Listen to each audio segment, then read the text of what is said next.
నిరంతర శ్రమ, నిత్యం కొత్తదనం కోసం తపన, నిజాయితీతో కూడిన వ్యాపారం, పుట్టిన నేల కోసం, చుట్టూ ఉన్న సమాజం కోసం గట్టిమేలు తలపెట్టే మొక్కవోని సంకల్పం, చెక్కు చెదరని ఆత్మస్థైర్యం అన్నీ కలిసిన ఆధునిక ఋషి రామోజీరావు. ఆయన ఒక్కొక్క చెమట చుక్క చిందించి పగలు రాత్రి పరిశ్రమించి సృష్టించిన మహాసామ్రాజ్యం రామోజీ గ్రూప్. అడుగుపెట్టిన ప్రతి రంగంలోనూ చెరగని ముద్ర వేశారు రామోజీరావు. విలువల పునాదులపై నిర్మించుకున్న గెలుపు బాటలో ముందుకు సాగారు. సరికొత్త లక్ష్యాల సాధనకు వడివడిగా అడుగులు వేసి అసంఖ్యాక ప్రజాహృదయాల్ని గెలుచుకున్నారు. మీడియా సంస్థ సారథిగా ప్రజాహితం కోసం పాటుపడిన మాతృభూమి పరిరక్షణకు నడుం కట్టిన ఆయనకు ఆయనే సాటి అనిపించుకున్నారు. చైతన్య దీపిక లాంటి సినిమాల నిర్మాతగా, భూతల స్వర్గాన్ని తలపించే చిత్రనగరి సృష్టికర్తగా ప్రత్యేక గుర్తింపు పొందారు. 25,000 మందికి ప్రత్యక్ష ఉపాధి, దాదాపు 1,00,000 మందికి పరోక్ష లబ్ధి చేకూర్చారు. ఉషోదయంతో నిత్యం నినదించుగాక అంటూ తెలుగు వాకిళ్ల వెలుగు చుక్కల ప్రభవించే ఈనాడు, క్షణక్షణం ఆనంద వీక్షణం అందించే వినోదాల ప్రభంజనం ఈటీవీ, యావత్ భారతానికి 13 భాషల్లో క్షణాల్లో వార్తలు అందించే డిజిటల్ విప్లవం ఈటీవీ, భారత్కు దుక్కిదిన్ని జాతికి పట్టడన్నం పెట్టే రైతన్నకు అండదండగా నిలిచే అన్నదాత, ప్రపంచంలోని అతిపెద్ద చిత్ర నిర్మాణ ప్రాంగణం రామోజీ ఫిల్మ్ సిటీ అన్ని రామోజీరావు ఆలోచనల ప్రతిరూపాలే. నాటు మద్రాస్ ప్రెసిడెన్సీలో రాజకీయ చైతన్యం వెల్లివిరిసిన కృష్ణా తీరం, గుడివాడ పట్టణం సమీపాన ఓ పచ్చని పల్లెటూరు పెదపారుపూడి. అక్కడ ఓ వెచ్చని మమతల గూడు చెరుకూరి వెంకట సుబ్బారావు సుబ్బమ్మగారిల్లు. 1936వ సంవత్సరం నవంబర్ 16 పెద్ద అక్షరాలతో రాసుకోవాల్సిన తేదీ. ఆ దంపతుల ఇంట వరాల బిడ్డ రామయ్య పుట్టినరోజు. 2 అక్కలు రాజ్యలక్ష్మి, రంగనాయకమ్మ, తర్వాత ఎన్నో ఏళ్లకు జన్మించిన గారాల బిడ్డ. తాతయ్య పేరు రామయ్యనే ఆ చిన్నారికి పెట్టారు. కానీ బాలరామయ్య ఘటికుడు, ఆధునికుడు. బడిలో మాస్టారుకు తన పేరు రామోజీరావు అని చెప్పాడు. అలా రామయ్య రామోజీరావు అయ్యారు. ఇంట్లో అంతా ఆశ్చర్యపోయారు. బాలుని ప్రతిభకు మురిసిపోయారు. అలా తన పేరు తనే పెట్టుకున్న రామోజీలో విలక్షణత, సృజనాత్మకత ఆనాడే మొగ్గతొడిగాయి. పెదపారుపూడి అటు కోవెల గంటల సవ్వడి, దైవ స్తోత్రాలు, ఇటు పక్షుల రెపరెపల గానాలు, మరో దిశగా పచ్చటి పంట చేలు, చెరువు ఒడ్డు. రామోజీ ప్రకృతి ప్రేమకు, కళాత్మక ఆలోచనలకు పల్లె కాన్వాస్గా నిలిచింది. చిత్రకారుడు కావడానికి నేపథ్యమైంది. భవిష్యత్తు దర్శనం చేసింది. ప్రాథమిక విద్య పూర్తయ్యాక పై చదువులకు రామోజీ గుడివాడ వెళ్లారు. మున్సిపల్ స్కూల్లో 8వ తరగతిలో చేరారు. 11వ తరగతికి సమమైన అప్పటి 6th ఫామ్ చదివారు. రామోజీకి చదువు కంటే కళలు, రాజకీయాలపై ఆసక్తి మిన్న. మాటల్లో నిశితదృష్టి, సునిశిత పరిశీలన కనపడేది. గుడివాడ బజారులో నడిచి వెళ్తుంటే వరుసగా ఒకే వ్యాపార దుకాణాలు కనపడేవి. స్టీల్ సామాన్ల కొట్లైనా, ఫ్యాన్సీ షాపులైనా ఏవైనా వరుసగా అవే వ్యాపారాలు. ఇదేమిటి, ఇలా అందరూ ఒకే వ్యాపారం చేసే బదులు వేరువేరు వ్యాపారాల్లో రాణించి లాభపడవచ్చు కదా అని మిత్రులతో అనేవారు. అనుకరణలు వద్దని, సొంత వరవడే శ్రేయస్కరమని చెప్పేవారు. ఇందుకే కావచ్చు రామోజీరావు ప్రారంభించిన ప్రతి వ్యాపారంలో ఓ నవ్యత, వైవిధ్యం కనపడతాయి. 1951లో రామోజీ హైస్కూల్ చదువు ముగిసింది. గుడివాడ కళాశాలలో ఇంటర్మీడియట్ చదివారు. అనంతరం అక్కడే బీఎస్సీ పూర్తయింది. చదువుకునే రోజుల్లో రామోజీరావు కమ్యూనిస్ట్ పార్టీలో సభ్యుడు. చండ్ర రాజేశ్వరరావు, సుందరయ్య ఆయనకు ఆరాధ్య నేతలు. సత్యాగ్రహ సిద్ధాంతకర్త, ప్రజాధన పరిరక్షణకు ఉద్దేశించిన ధర్మకర్తృత్వ సిద్ధాంత ఆవిష్కర్త మహాత్మా గాంధీ రామోజీకి ఎంతో ఇష్టం. ఆయన దళిత జనోద్ధరణ అంటే మరీ ఇష్టం. ప్రతి మనిషి జీవితాన్ని మలుపు తిప్పే సంఘటనలు ఉంటాయి. రామోజీరావుకి అలాంటి అనుభవ నేపథ్యమే ఉంది. డిగ్రీ తర్వాత భిలాయ్లో ఓ ఉద్యోగానికి దరఖాస్తు చేశారు. పిలుపు వస్తుందన్న గట్టి నమ్మకం క్రమంగా సడలింది. నిరాశే మిగిలింది. రామోజీ మనసులో సంఘర్షణ మొదలైంది.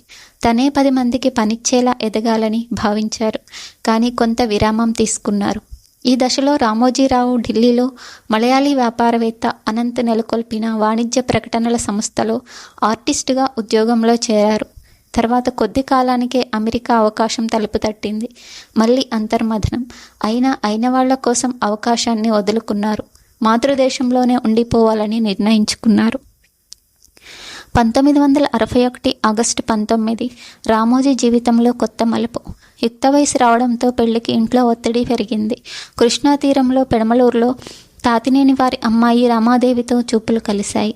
రామోజీరావు రమాదేవి వివాహం బెజవాడ కన్యకా పరమేశ్వరి మందిరంలో జరిగింది.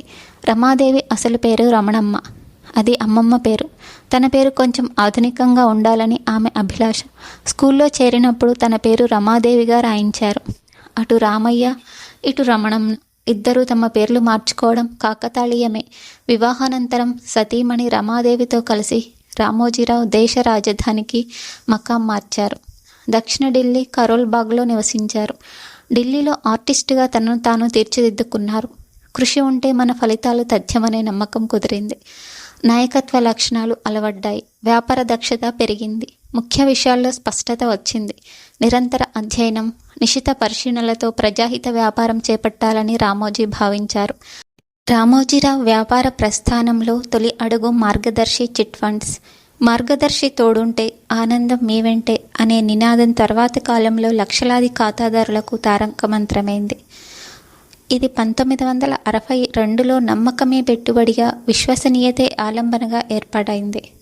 60 ఏళ్ల ప్రస్థానంలో 60 లక్షల మంది ఖాతాదారులకు సేవలు అందించిన ఘనత దక్కేలా చేశాయి. అదే స్ఫూర్తితో ప్రస్తుతం 4 రాష్ట్రాల్లో 113 శాఖలు, 3 లక్షలకు పైగా ఖాతాదారులు, 4,1100కి పైగా ఉద్యోగులు, 18,000కు పైగా ఏజెంట్లతో విలువల బాటలో ముందుకు సాగుతోంది మార్గదర్శి. రైతు బిడ్డగా రుణం తీర్చుకోవాలని మార్గదర్శితో రామోజీరావు విజయయాత్రలో తొలి అడుగు పడింది. అయినా ఆయన ఏనాడు మూలాలకు దూరంగా వెళ్ళలేదు. వ్యవసాయ కుటుంబంలో పుట్టి రైతుల కష్టాలను చూస్తూ పెరిగిన ఆయన సాగుబడికి తన వంతు సాయం చేయాలని సంకల్పించారు. ఆ బలమైన ఆలోచన నుంచి పుట్టుకొచ్చిందే అన్నదాత. 1969లో మీడియా రంగంలో తొలి అడుగు వేస్తూ అన్నదాత పత్రికను ప్రారంభించారు రామోజీరావు. వ్యవసాయ వైజ్ఞానిక కేంద్రాలకు, కర్షకులకు మధ్య తిరుగులేని వారధిని నిర్మించారు. సేద్యంలో అధునాతన విధానాలు, సాంకేతిక పద్ధతులపై అన్నదాత పత్రిక ద్వారా ఎనలేని సమాచారం ఇచ్చారు. మూస విధానాలు దాటి ఏనాడు ప్రయోగాల జోలికి వెళ్ళని తెలుగు రైతుల్ని అన్నదాత కొత్తబాట పట్టించింది. అధునాతన సాంకేతిక పద్ధతులను అందిపుచ్చుకొని సేద్యంలో సరికొత్త విప్లవానికి తెరతీసేలా ప్రోత్సహించింది. అలా కర్షకులకు దిక్సూచిలా మారిన అన్నదాత అందుకు తగినట్లుగా ఎన్నో పురస్కారాలు దక్కించింది.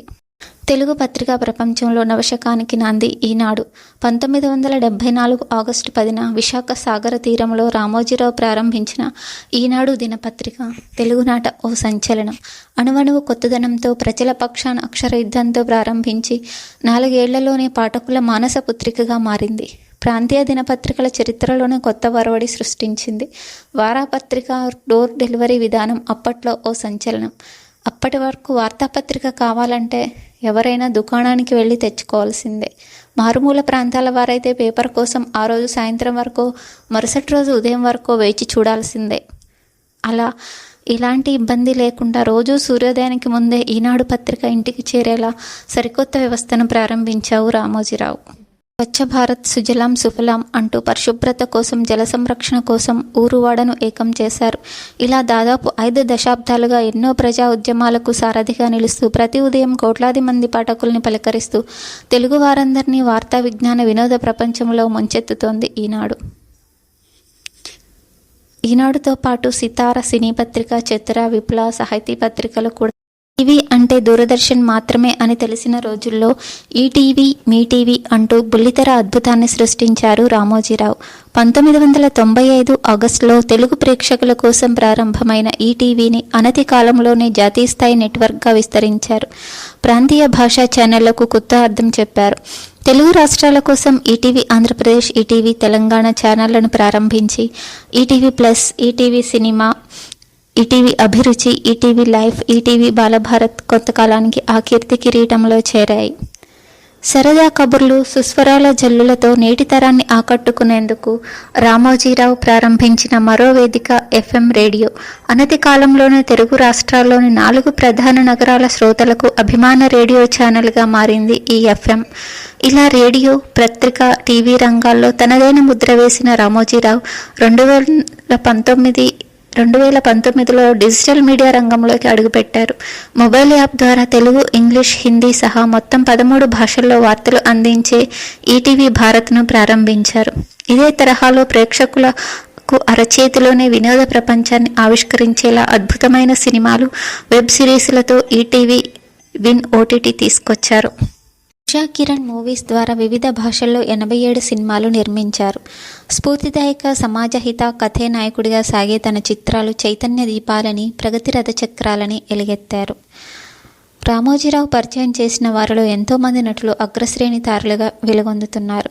రామోజీరావు కన్నా ఓ కళ భారతీయ చలనచిత్ర రంగం స్థాయిని నూతన శిఖరాలకు చేర్చింది. ఆయన నిర్మించిన రామోజీ ఫిల్మ్ సిటీ యావత్ సినీ జగత్తు హైదరాబాద్ వైపు చూసేలా చేసింది. చలనచిత్ర నిర్మాణానికి సంబంధించిన సకల సేవల్ని ఒకే చోట అందిస్తూ రామోజీరావు నిర్మించిన చిత్ర నగరి ప్రపంచంలోని అతిపెద్ద ఫిల్మ్ సిటీగా గిన్నెస్ రికార్డు సాధించింది. సువిశాల ప్రాంగణం, ముగ్ధ మనోహరమైన ఉద్యానవనాలు, అధునాతన సాంకేతిక పరిజ్ఞానం, మయసభను తలపించే సెట్టింగులు కలిగిన రామోజీ ఫిల్మ్ సిటీ సినిమాల చిత్రీకరణకు వేదికవడమే కాక దేశంలో అత్యంత ప్రజాదరణ కలిగిన పర్యాటక కేంద్రంగా వర్ధిల్లుతోంది.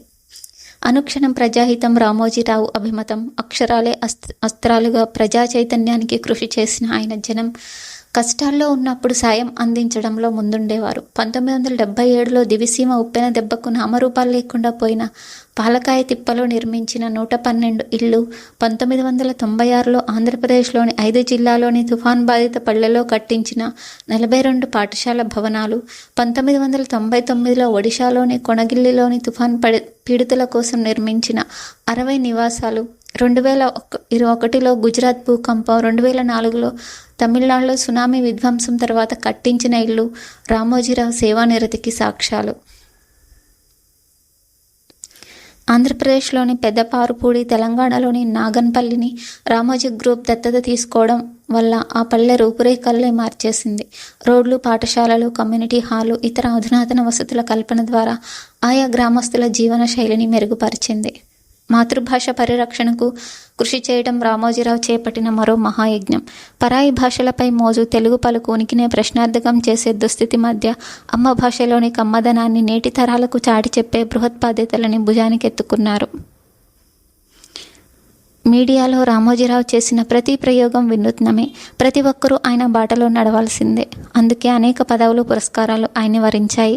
1987 ఏప్రిల్లో ఎడిటర్స్ గిల్డ్ ఆఫ్ ఇండియాకు అధ్యక్షునిగా ఎన్నికయ్యారు రామోజీరావు. పత్రికా స్వేచ్ఛ అణచివేతకు అప్పటి ప్రభుత్వం చేసిన ప్రయత్నాలను వ్యతిరేకిస్తూ ఉద్యమించడంలో కీలక పాత్ర పోషించారు. బీడి గోయంకా యుద్ధీర్ పురస్కారాలు అందుకున్నారు. 1986లో ఆంధ్ర విశ్వకళా పరిషత్ ఆయన డాక్టర్ ఆఫ్ లిటరేచర్ డిగ్రీతో గౌరవించింది. 1989 మార్చిలో తిరుపతి శ్రీ వెంకటేశ్వర విద్యాలయం, 2015 సెప్టెంబర్లో ఒడిశాలోని శ్రీ విశ్వవిద్యాలయం రామోజీరావును గౌరవ డాక్టర్లతో సత్కరించాయి. 2016లో భారత ప్రభుత్వం పద్మ విభూషణ్తో సత్కరించడం. వీడియో మీకు నచ్చినట్లయితే please like, share, subscribe. Thank you for watching.